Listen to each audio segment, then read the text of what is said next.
Bonjour à toutes, bonjour à tous, bienvenue dans ce journal. Voici les titres de ce vendredi 21 août.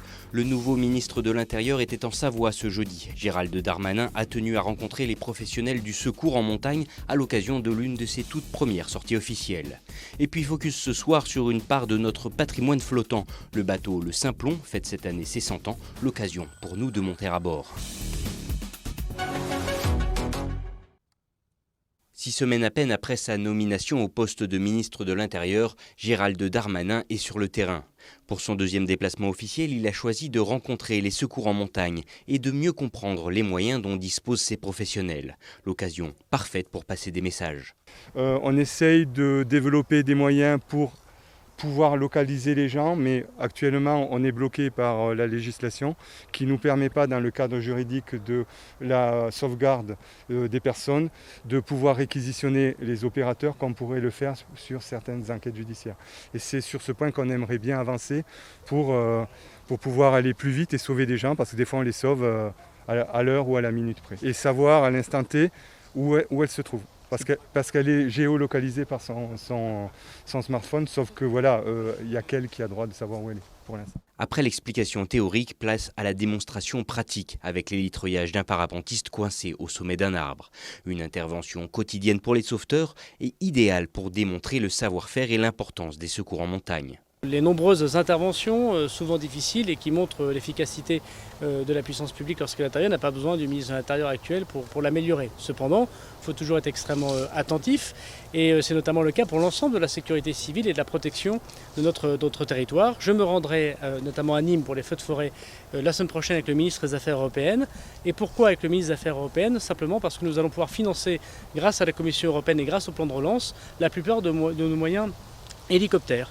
Donc c'est le cas bien sûr pour les feux de forêt, peut-être que ce sera demain le cas de financer une partie de ces interventions coûteuses mais nécessaires comme les hélicoptères d'intervention du PGHM ou des CRS. Et bien nous le ferons sans doute aussi avec des moyens européens et notamment avec nos amis pour qui nous partageons des frontières et des montagnes communes. Un après-midi qui s'est terminé à huis clos avec un échange entre les différentes structures et le ministre de l'Intérieur. Une rencontre qui, on l'espère, portera ses fruits.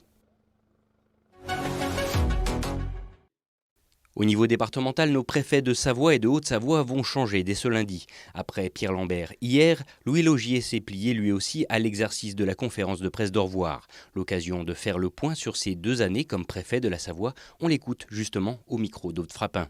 Le département est un département où il y a des crises assez régulières, notamment liées aux enjeux géographiques. Et si vous prenez l'exemple de la manière dont le Tour de France a dû être arrêté l'an dernier, typiquement, ce sont des moments intenses, humainement intense, mais techniquement aussi intense. Pour prendre les bonnes décisions, il faut arriver à repartir. Et donc, nous avons passé une partie de la nuit à préparer l'étape du lendemain pour pouvoir permettre au Tour de fonctionner et d'aller jusqu'à Val Thorens le lendemain. C'était un exercice inédit qui était assez passionnant à monter. Notre métier fait que nous nous investissons beaucoup en termes relationnels. Et par conséquent, on ne quitte jamais sans impassement les personnes que l'on a appréciées, avec lesquelles on était heureux de travailler. Et surtout quand on a beaucoup d'estime pour les personnes qui nous entouraient, que ce soit d'ailleurs les services de l'État, les élus, les acteurs économiques. Je dois le dire, dans le département, il y a une qualité des relations humaines qui mérite d'être soulignée, avec une volonté d'aller toujours vers le bien commun et l'intérêt général. Malgré la chaleur, les bonnes actions n'arrêtent jamais. Ce vendredi, l'association Apnée Solidaire a en effet profité du ciel bleu pour s'élancer en parapente, mais également pour s'immerger en apnée dans le lac d'Annecy. Cela afin de sensibiliser le grand public à la mucoviscidose, cette maladie génétique qui touche entre autres les voies respiratoires. On écoute à ce sujet le président de l'association et l'apnéiste Stéphane Toureau. Ils répondent aux questions de Mathilde Dumur. Ça va être une série de plongées verticales accompagnées de Stéphane Toureau dans le lac. Ma discipline étant l'apnée statique, je vais également faire des séries d'apnée statique en déployant la bannière Vaincre la mucoviscidose aux alentours de 15-20 mètres sous l'eau pour une durée de 3 minutes 30, 4 minutes 30 chacune des apnées statiques. Et cela donc réunit à la fois les plus hautes valeurs du sport, c'est-à-dire un défi sportif, mais tourné vers l'autre, dans le dépassement de soi et tourné vers l'autre, c'est-à-dire vers la cause du souffle. L'idée, c'est de garder son souffle en tant qu'apnéiste pour le donner à ceux qui en manquent. Ça me touche à cœur parce que déjà la respiration, c'est le cœur de mon métier et en même temps Christophe est un ami. Tout tourne aussi autour de l'apnée. Le but est de pouvoir justement participer à ces associations-là et puis aider les jeunes qui sont atteints de la mucoviscidose. Donc le but il est noble et de pouvoir utiliser l'apnée comme un moyen et un outil de communication, c'est important.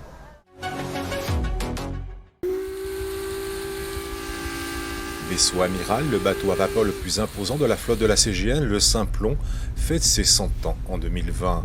Élégant aux formes imposantes, 78 mètres de longueur pour une largeur de 16 mètres, il est sur les eaux du lac Léman, l'un des derniers témoins d'un siècle passé. Héritage d'une grande navigation de plaisir, le Simplon est mis en chantier en juillet 1914, mais les travaux sont interrompus suite au déclenchement de la Première Guerre mondiale. À la fin du conflit, la CGN décide de terminer sa construction. Il sera mis en service en 1920. À ce jour, le Simplon a bénéficié de 2 rénovations en 2004 et en 2011. C'est un bateau qui a une allure, qui a une coupe. Si on reprend rapidement l'historique, c'est quand même des bateaux qui ont été dessinés et construits par rapport au lac sur lequel on voulait les faire naviguer. Donc ce sont des bateaux qui ont été faits sur mesure par rapport au lac Léman et puis qui se fondent également dans le paysage qui nous entoure. Le lac Léman, c'est un lac de montagne, ce sont des bateaux qui ont été faits et puis qui vont vraiment dans le paysage. Donc ce sont des bateaux qui sont assez exceptionnels. Sur le lac Léman, 3 différents bateaux ont porté ou portent encore le nom de Simplon. Le Simplon 1, construit en 1842 par la société genevoise L'Aigle. En 1935, ce bateau, ponton bureau, sera coulé au milieu du lac. Deuxième du nom, le Simplon 2. Construit en 1879, le Simplon 2 sera démonté en 1917 pour en récupérer la ferraille. Le Simplon 3, quant à lui, navigue toujours. Dans le ventre du bateau, sa machine à vapeur. Elle date de 1915. La machine est d'époque. La machine est d'époque, et puis elle va se manœuvrer comme les mécaniciens la manœuvraient il y a 100 ans en arrière. Alors oui, c'est assez exceptionnel de réaliser ça, que des dizaines et des dizaines de générations se sont succédées à faire les mêmes gestes au même moment et de la même façon avec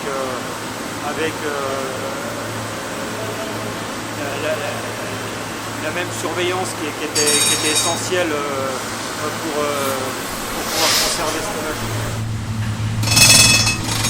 On sent bien la machine qui pousse comme ça, c'est ses roues vers l'avant. Ça c'est le battement de cœur de cette machine, de ce bateau en règle générale.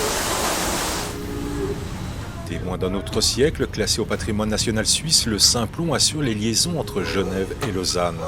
La Compagnie Générale de Navigation possède 8 bateaux Belle Époque, cousins lacustres du Simplon. Ces navires d'un autre temps constituent aujourd'hui la plus grande flotte au monde de bateaux à vapeur, à roue à aube. Et le Simplon est l'un d'eux.